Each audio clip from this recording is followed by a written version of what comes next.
yun guys, andito tayo sa Our Lady of Pilar College, Cauayan. So andito tayo para mag-interview ng mga student kung ano nga ba yung mga experiences nila, kung malungkot ba, stress, masaya, ganon. Dito lang yan sa Our Lady of Pilar College, Cauayan campus. So ayun guys, andito po tayo, may kasama po tayo ang isang estudyante ng Our Lady of the Pilar College, Cauayan para interviewin kung kamusta na ba ang kalagayan niya dito. So ma'am, ano po yung pangalan mo? Ako po si Ella May A. Padre po. Ilang taon ka na po? 16 years old po. Anong department ka po nag-aaral, Adi? Ako po ay nagmula po sa department ng senior high school. Kamusta naman ang buhay senior high school dito sa RTCC? Minsan po talaga kapag dumadating din po talaga sa point na nahihirapan po, ganun po dahil po sa mga activities po na binibigay po. Pero po may mga pinapatupad naman po na mga program which is nagiging coping mechanism din po natin sa stress natin. Kaya po yung stress po napapalitan din po ng saya po. Kaya na-enjoy din. Na-overcome din yung mga stress na nangyayari sa'yo. So, ano naman masasabi mo dito sa Our Lady of the Pilar College?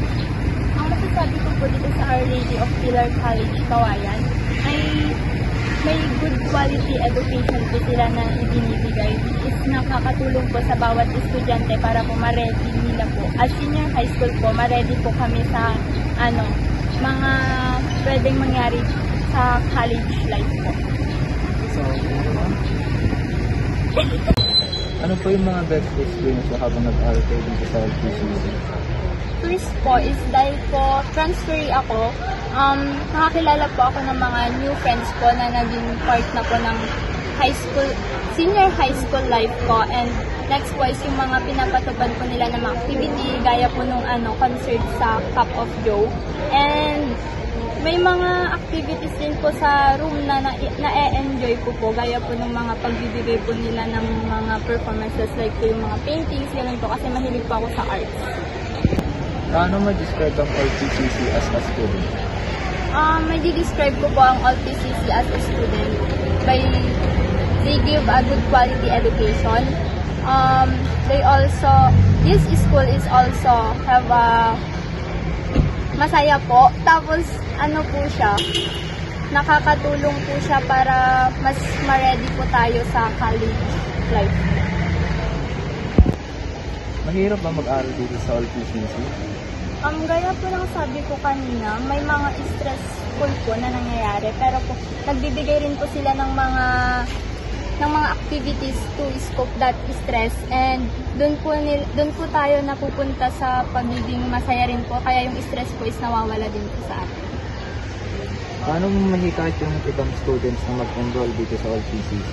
May hikayat ko po sila sa pamamaraang ang RTCC po ay nagbibigay po ng good quality education, and may mga activities po sila dito gaya po ng mga herald, ganon, tsaka yung mga pipag po, ganon, which is naipapakita po dun yung mga talents po natin as students, and dun po natin na-discover yung sarili po natin.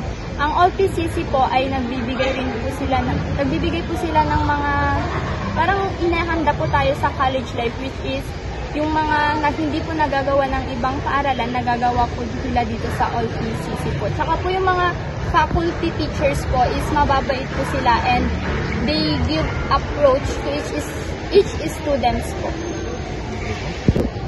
So yun, successful po yung interview natin kay ate. Ate, thank you po sa pag-interview. Maraming salamat.